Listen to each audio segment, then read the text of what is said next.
ಈ ಶರೀರಕ್ಕೆ ಸಂಬಂಧಪಟ್ಟವ್ರನ್ನ ನಂಬುತ್ತೀವಲ್ಲ, ಕೈ ಕೊಡೋದನ್ನ ನಂಬ್ತೀಯಲ್ಲೋ, ಕಾಯಂ ಇರೋದನ್ನ ಮರ್ತಿಯಲ್ಲೋ ಅಂತ ಎಚ್ಚರ ಮಾಡುವಂತ ಒಂದು ಅಪರೂಪದ ನುಡಿ ಮೇಲೆ ಎಲ್ಲ ಮಹಾತ್ಮರು ಬೆಳಕು ಚೆಲ್ಲಕತ್ಯಾರ.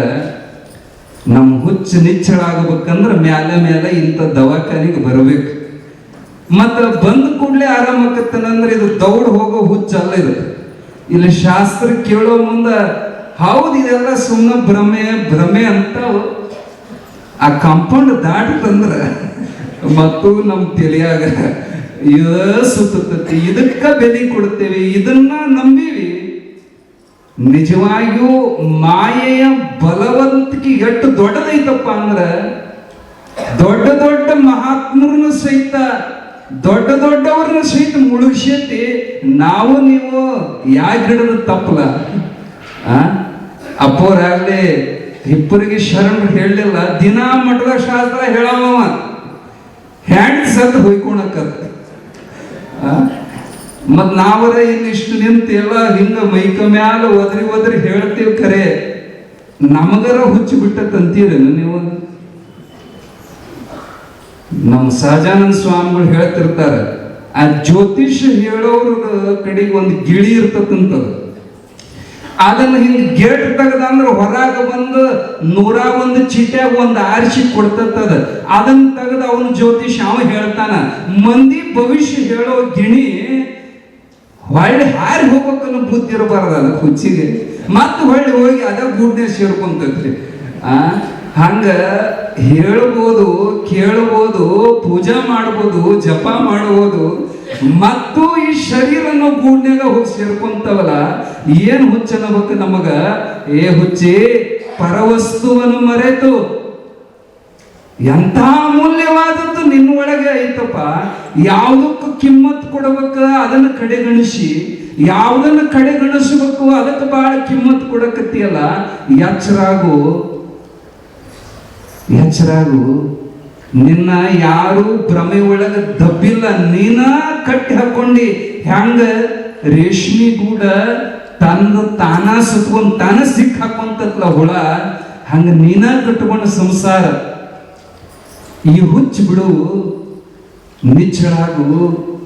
ಮೋಹ ಅನ್ನುವಂಥದ್ದ ಎಂತೆಂಥವ್ರನ್ನ ಕಟ್ಟಿ ಹಾಕೈತಿ. ನಿಮ್ ತಲೆಯಾಗ ಅನಿಸೈತಿ ಇಲ್ರಿ, ಅದ್ ಹೆಂಗ ಬಿಡಾಕ ಬರ್ತೈತ್ರಿ?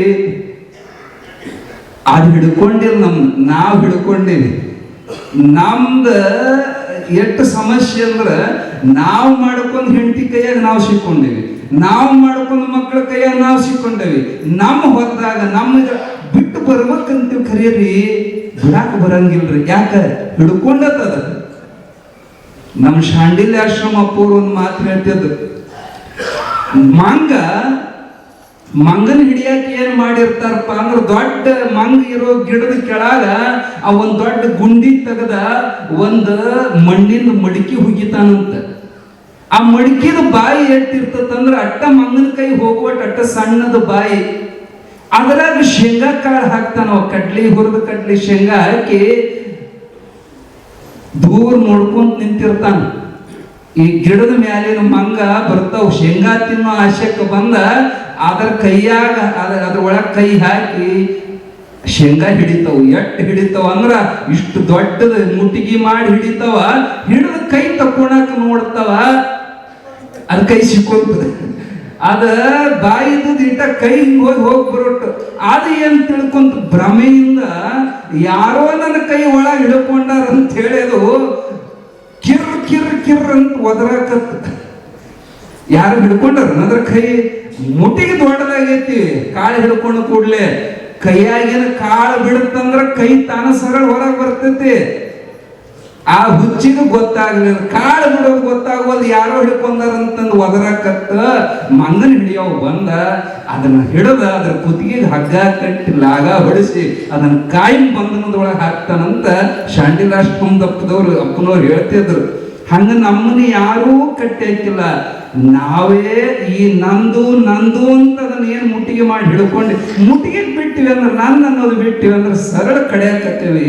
ಈ ಹುಚ್ಚತನ ಬಿಟ್ಟು ಎಷ್ಟೆಲ್ಲ ಕೇಳ್ತೀವಿ, ಹೇಳ್ತೀವಿ. ಗೊತ್ತಿದ್ದು ಅಭಿನಿವೇಶ ಅಂತಾರೆ ಇದಕ್ಕೆ. ಗೊತ್ತಿಲ್ಲದೆ ಯಾರೋ ಸಿಕ್ಕೊಂಡ್ರೆ ಅದೇನ್ ದೊಡ್ಡ ತಪ್ಪಲ್ಲ, ಎಲ್ಲ ಗೊತ್ತು. ಇಲ್ಲಿ ಇರೋರು ಯಾರು ಸಾಮಾನ್ಯರಲ್ಲ. ಎಷ್ಟು ಮಂದಿ ಅದೇವಿ ಅಂದ್ರ ಎಂತೆಂತ ಜ್ಞಾನಿಗಳು ಅದಾರ ಅಂದ್ರೆ ಇಲ್ಲಿ ನಮ್ಮ ಅಜ್ಜವ್ರ ಶಿಷ್ಯರು ಕಸ ತೆಗಿಯೋರು ಸಹಿತ ದೊಡ್ಡ ದೊಡ್ಡ ಜ್ಞಾನಿಗಳು ಅದಾರ ಇಲ್ಲಿ. ಆದ್ರೆ ಗೊತ್ತೈತಿ, ಆದ್ರೆ ಬಿಡಾಕ್ ಬರ್ಬೋದು. ಬಿಡೋದು ಅಷ್ಟು ಸರಳ ಇಲ್ಲ. ಈ ಭ್ರಮೆ ಬಿಡ್ಬೇಕಾಗಿತ್ತಂದ್ರ ಸದ್ಗುರುನಾಥನ್ ಕೃಪಾ ಆದ್ರೆ ಮಾತ್ರ ಅದು ನಿಚ್ಚಳಕದ್ ಹೊರತು ಅಲ್ಲಿ ತನ ವೈರಾಗ್ಯ ಹೇಳಾಕ ಬರ್ತೈತಿ, ಕೇಳಾಕ ಬಹಳ ಚಂದ ಬರ್ತೈತಿ. ಬಿಡೋದು ಬಹಳ ಕಠಿಣ ಐತಿ. ನಾವು ನೀವು ಸಿದ್ಧಾರ್ಥನ ಹತ್ರ ಕೇಳ್ಕೊಳ್ಳೋಣ, ಅಜ್ಜ ನಮ್ದು ಕಡ್ಯಾಕ ಮಾಡಪ್ಪ. ಮತ್ತ ಬರೇ ಅನ್ನೋದಲ್ಲ, ಪ್ರಯತ್ನನೂ ಮಾಡ್ಬೇಕು. ಪ್ರಯತ್ನ ಏನ್ ದೊಡ್ಡದಲ್ಲ, ಬಿಟ್ರೆ ಬಹಳ ಸರಳ ಐತಿ. ಬಿಟ್ಟಷ್ಟು ಆನಂದ ಅಲ್ರಿ. ನೀವು ಅಂತೀರಿ ಬಿಟ್ರೆ ಹೆಂಗ ನಡೀತತ್ರಿ, ಕಟ್ಕೊಂಡ್ಬಿಟ್ಟಿವಿ. ಯಪ್ಪ ಇದೊಂದು ಮಾತು ಗಟ್ಲೆ ನಮ್ರಿ ಕೊನೆ ಮಾತು ಹೇಳ್ತೀವಿ. ನಿಮ್ಗಿಂತ ಮೊದಲು ನಿಮ್ಮ ಶರೀರ ರಚನೆ ಆಗೋದಕ್ಕಿಂತ ಮೊದಲು ನಿಮ್ಮ ಹಣೆಬರ ರಚನೆ ಆಗೈತಿ. ಆ ಪ್ರಾರಬ್ಧ ನಿಮಗೆ ಏನು ಯಾವಾಗ ಹೆಂಗ ಕೊಡ್ಬೇಕು ಅದು ಕೊಟ್ಟೆ ಕೊಡ್ತೈತೆ. ಅದ್ರ ಬಗ್ಗೆ ಕಾಳಜಿ ಮಾಡಬೇಡ್ರಿ, ಅದ್ರ ಚಿಂತೆ ಬಿಡ್ರಿ.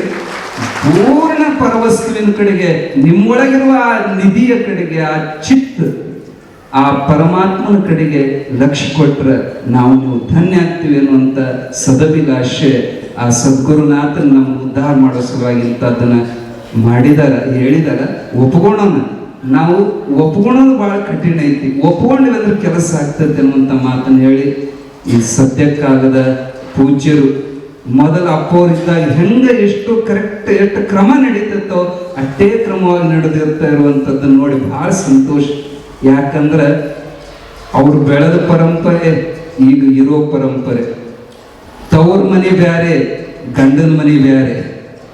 ಹೆಣ್ಮಕ್ಳದ್ದು ದೊಡ್ಡ ಸಾಹಸ ಬಂದು ಇಲ್ಲಿ ಹೊಂದಿಕೊಂಡು ಇಲ್ಲಿ ಮನಸ್ಸು ಗೆಲ್ಲೋದು ಹೆಣ್ಮಕ್ಳು. ಗಂಡನ ಮನೆಯಾಗ ತವ್ರ ಮನೆ ಹೆಸರು ತರ್ಬೇಕಂದ್ರೆ ಅದು ಸಣ್ಣ ಮಾತಲ್ಲ. ಅಪ್ಪವ್ರ ಪರಂಪರೆ ಬೆಳೆದದ್ದು ಒಂದು ಕಡೆ, ಆದ್ರೆ ಬಂದು ಉಳಿದದ್ದು ಒಂದು ಕಡೆ. ಆದ್ರೆ ಇವತ್ತಿಗೆ ಎಂತ ಕೀರ್ತಿ ಸಂಪಾದನೆ ಮಾಡ್ಯಾರ ಅಂದ್ರೆ ಕೊಟ್ಟ ಮನೆಗೂ ಬಂದ ಮನೆಗೂ ಹೆಸರು ತರುವಂಗ ಹೆಂಗ ಹೆಣ್ಮಗಳು ಮಾಡ್ತಾರ ಹಂಗ ಅಪ್ಪವ್ರು ಇಷ್ಟೆಲ್ಲರ ಮನಸ್ಸನ್ನು ಗೆದ್ದ ತಮ್ಮ ಸತ್ಸಂಪ್ರದಾಯವನ್ನ ಊರ್ಜಿತಪಡಿಸ್ತಾ ಇದ್ದಾರೆ. ಸಿದ್ಧಾರೂಢ ಸಂಪ್ರದಾಯ ಹಾಗೂ ವಿರಕ್ತ ಮಠಗಳ ಸಂಪ್ರದಾಯಕ್ಕ ಒಂದು ಕೊಂಡಿಯ ಹಾಗೆ, ಅವೆರಡನ್ನೂ ಜೋಡಿಸುವ ಕೊಂಡಿ ಅಂತ ಅಪ್ಪವರು ಸಮರ್ಥವಾಗಿ ತಮ್ಮ ಕಾರ್ಯ ನಿಭಾಯಿಸ್ತಾ ಇದ್ದಾರೆ. ಆ ಪೂಜ್ಯ ಪಾದರ ಶ್ರೀಪಾದಕ್ಕೆ 4 ನುಡಿ ಪುಷ್ಪಗಳನ್ನು ಸಮರ್ಪಣೆ ಮಾಡಿ